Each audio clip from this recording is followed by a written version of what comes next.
वैसे जितने ज़ोरों शोर से आपने ऑपोजिशन लीडर और वज़ीर-ए-आज़म की मुशावरत चेयरमैन नैब की तकर्रुरी को लेकर आपने कहा कि अगर ये मुशावरत ऑपोजिशन के साथ करनी है तो यस, शहबाज शरीफ के साथ करनी है तो नो, इतने ज़ोर से मैंने किसी वज़ीर को ये कहते हुए नहीं सुना, बल्कि फ़ारूक नसीम साहब तो हर जगह यही कह रहे थे कि ऑपोजिशन लीडर और लीडर ऑफ द हाउस के दरमियान ये मुशावरत होगी। अब जितना एक मजबूत वॉइस है आपकी कैबिनेट में, प्राइम मिनिस्टर साहब आपकी सुनते भी हैं, मानते भी हैं, तो तासुर ये मिल रहा है कि सबसे ज़्यादा जोर आपने ही दिया है, सबसे ज़्यादा स्ट्रॉन्ग मशवरा आपका ही होगा इमरान खान साहब को ये कहने पे कि शहबाज शरीफ के साथ मुशावरत नहीं आप करें क्योंकि वो एक मुल्ज़िम है। क्या ये बात दुरुस्त है? उल्टी बात है। मैं फ्रैंकली वही बात करता हूँ जो मुझे प्राइम मिनिस्टर साहब कहेंगे कहने के लिए, बिकॉज मेरी अपनी जो है वो उस तरह हैसियत नहीं है। मैं तो as a spokesperson of the party और spokesperson of the government बात करता हूँ, और स्पोक्स पर्सन का जो काम है वो ये है कि जो लीडरशिप की डिजायर है या जो फैसले हैं उनको एक्सप्रेसली अवाम तक जो है वो पहुंचे। और इसलिए ये जो सारा मामला है ये इसके मुताबिक ही मैंने किया। ये प्राइम मिनिस्टर साहब ने जैसे मुझे डिजायर कानून से बालातर तो नहीं होनी चाहिए फवाद चौधरी साहब। अगर एक मुल्जिम से वजीर आजम बात नहीं कर सकते तो उसी मुल्जिम से फिर सदर मुमलिकत को क्यों मुशावरत के लिए आप लोग कह रहे हैं? वाई?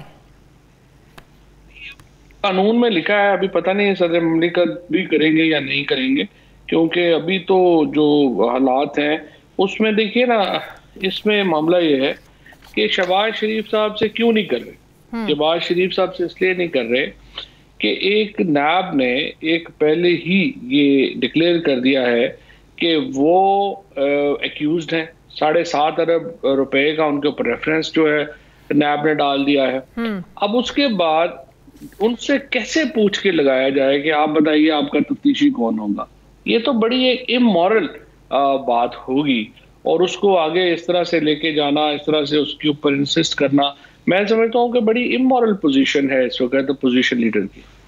ऑपोजिशन कह रही है कि अगर आप इस चीज़ को कॉन्फ्लिक्ट ऑफ इंटरेस्ट का नाम दे रहे हैं तो कॉन्फ्लिक्ट ऑफ इंटरेस्ट ये भी है कि प्रोसिक्यूटर जनरल ज़ाहिर है वो भी हुकूमती नुमाइंदा है, हुकूमत के ही होंगे, तो वो भी तो फिर एक कॉन्फ्लिक्ट ऑफ इंटरेस्ट होगा। वो कैसे फिर अपनी ही हुकूमत के खिलाफ केसेस बनाएंगे या कोई रेफरेंस दायर करेंगे? जनरल तो हुकूमत का तो नुमाइंदा नहीं है, प्रोसिक्यूटर जनरल जो हैं वो तो नैब लॉ के तहत लगे हैं और एक और कानून के तहत लगे हुए हैं। वो हुकूमत के, उनका हुकूमत का उनके ऊपर कोई भी कंट्रोल नहीं, और अपोजिशन को दोबारा चाहिए कि कानून को पढ़े और फिर बात करें। तो अपोजिशन ये भी कह रही है कि ये एनआरओ है, सदर मुमलिकत आप लोगों के अपने लिए एनआरओ है, सदर मुमलिकत को इख्तियार आप लोग दे रहे हैं कि मुतल्लिका हाई कोर्ट के चीफ जस्टिस से मुशावरत करें और फिर जजेस लगाएं, फिर आप लोग उनकी सैलरीज और पर्क्स दे रहे हैं जो हाई कोर्ट के जज के बराबर हों, कि इतने ज़्यादा इंसेंटिव्स दे रहे हैं, फैसले भी आप लोग अपनी मर्जी के मुताबिक लेंगे। तो वो कह रही हैं आप लोग अपने आप के लिए सब कुछ कर रहे हैं अपोजिशन को फिक्स करने के लिए।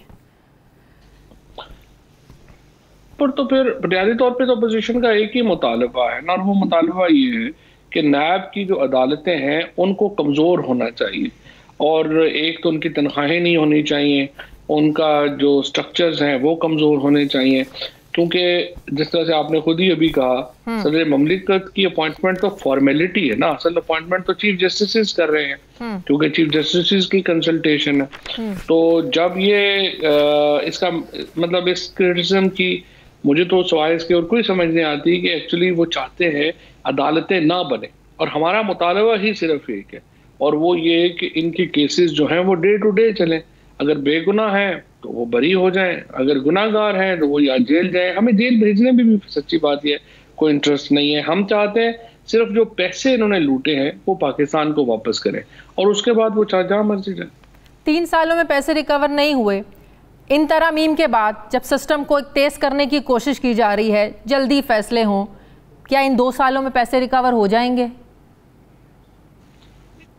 ये शायद कि ये जो क्रिटिसिज्म है ना आपका, ये हमारा भी क्रिटिसिज्म है। अब देखिए ना, जो शहबाज शरीफ का जो केस है वो बिल्कुल ब्लैक एंड वाइट केस है, किसी में उसमें बैंकिंग ट्रांजैक्शंस हैं, सबको मालूम है कि किस तरह से टीटियां लगाई गई, सबको मालूम है कि किसी क्लर्क को, किसी चपरासी को, किसी फलूदे वाले को, इन सब के अकाउंट्स को यूज किया गया, पैसे जो हैं वो लाए गए। अब सवाल ये है कि वो के 6 महीने तो उस कोर्ट में जज ही नहीं रहा, तो वो शहबाज शरीफ साहब तो बाहर जलसे करते फिर रहे हैं। तो जब तक ये मुकदमात अपने मंतकी इंजाम तक नहीं पहुंचेंगे तो आपका गिला बिल्कुल जायज़ है, और मेरा ख्याल है ये क्रिटिसिज्म भी जायज़ है, लेकिन उसके लिए फिर क्या आप करेंगे? आप अदालती निज़ाम को मजबूत करेंगे, और यही कोशिश हमने की है। और आप देखें दोबारा उसके ऊपर अपोजिशन की तनकीद आ रही है, अपोजिशन तनकीद कर रही है, तो उसका मतलब क्या है? अपोजिशन चाहती है कि अदालती निज़ाम कमज़ोर रहे। मुझे एक और चीज़ का जवाब दीजिए जो मुझे लग रहा है कि जो कुछ शिकें हैं जिससे ऑपोजिशन को फ़ायदा पहुंचता हुआ नज़र आ रहा है। अब जो डिसीजन मेकिंग चाहे वो सूबाई सतह की है, वफाकी सतह की है या कमेटीज़ की है, इनके फोरम्स पर जो फैसले होंगे, चाहे वो गलती हो जाए, अगर आपने कोई फैसला किया है कैबिनेट ने कोई काम करने के लिए लेकिन उसका नतीजा अच्छा नहीं निकला, लेकिन उसको नियत ये नहीं कहा जा सकता कि आप काम करना नहीं चाहते थे या करप्शन करना चाहते थे, वो भी नैब के दायरे इख्तियार से अब बाहर होगा। तो क्या ये सब चीज़ें शाहिद खाकान अब्बासी उन पर भी अप्लाई होंगी, एहसन इकबाल पर केसेस हैं उन पर भी अप्लाई होंगी, ख्वाजा आसिफ पर आमदन से ज़ायद असासों का केसेस हैं उन पर भी अप्लाई होंगी? इनडायरेक्टली तो लग रहा है कि उनको भी फ़ायदा पहुंचेगा, इसीलिए शायद वो सोच नहीं रहे कि अदालत लेकर जाएं इसको।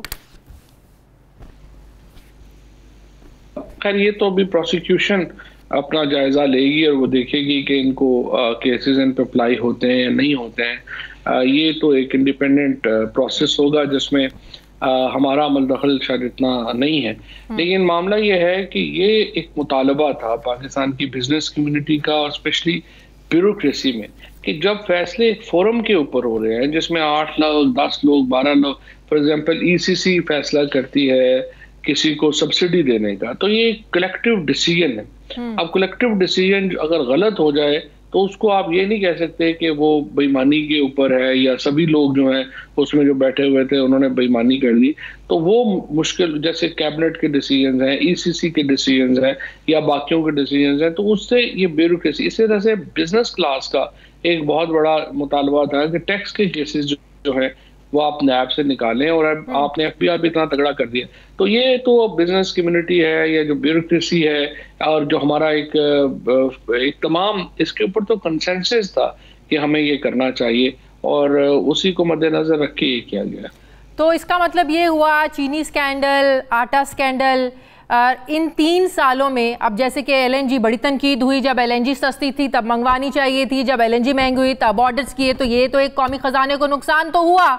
तो इसका मतलब इन 3 सालों में वफाकी हुकूमत ने जो फैसले की या सूबाई हुकूमतों ने जो फैसले किए, अब ये नायब के दायरा इख्तियार में नहीं आएंगे, आप लोगों को छुट्टी मिल गई। अपोजिशन ये भी कह रही है कि आप लोगों की, इसीलिए तो आप लोग ये ऑर्डिनेंस लेके आ रहे हैं।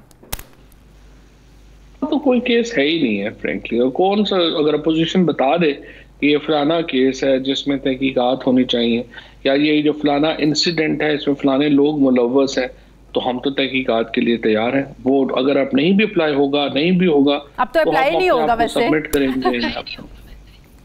नहीं, वही तो मैं अर्ज कर रहा हूँ ना कि अगर कोई है कानून, पहले तो केस हो ना, हमें केस बता दें कौन है, उसके मुताबिक फिर आगे रास्ता इख्तियार कर लेते हैं।